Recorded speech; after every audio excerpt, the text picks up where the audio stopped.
Welcome. Today, warship carrying Caliber missiles deployed to Black Sea as Russia prepares fresh attacks.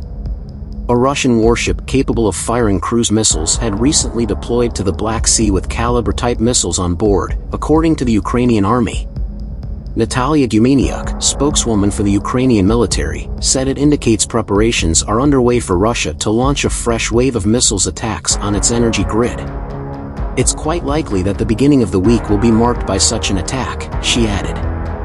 With temperatures dipping below zero, repeated Russian attacks have left Ukraine's energy grid teetering on the brink of collapse, and disrupted power and water supplies to millions over recent weeks. Ukrainian President Volodymyr Zelensky warned the upcoming week can be as hard as the one that passed as Russia prepares to launch new strikes. In the capital, Kyiv, Mayor Vitaly Klitschko urged people to stockpile food, clothes, and other essential items amid the possibility of the blackouts getting worse. He said that part of the city's 3 million people might also have to be evacuated to places where essential services would be less prone to shutdowns caused by missile attacks. Putin is desperate to avoid defeat in Ukraine as anxiety rises in Moscow. Losing is not an option. When Russia invaded Ukraine in February, nobody in President Vladimir Putin's inner circle is believed to have expected the war to last more than a few months. As the weather turns cold once again, and back to the freezing and muddy conditions that Russia's invading forces experienced at the start of the conflict, Moscow faces what's likely to be months more fighting, military losses, and potential defeat.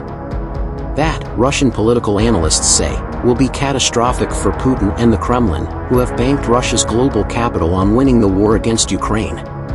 They says that anxiety was rising in Moscow over how the war was progressing. Since September, I see a lot of changes in Russia and a lot of fears, Tatiana Stanovaya, a non-resident scholar at the Carnegie Endowment for International Peace and founder and head of political analysis firm R.Politics said.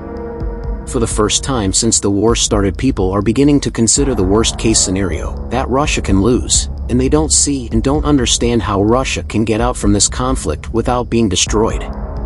People are very anxious. They believe that what is going on is a disaster, she said.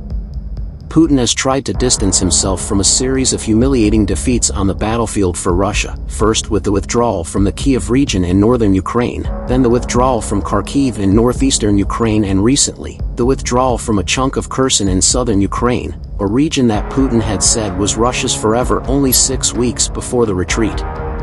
Needless to say, that latest withdrawal darkened the mood even among the most ardent Putin supporters. Earlier this month, top U.S. General Mark Milley said that more than 100,000 Russian military personnel have been killed or wounded in Ukraine, with Kyiv's forces likely suffering similar casualties.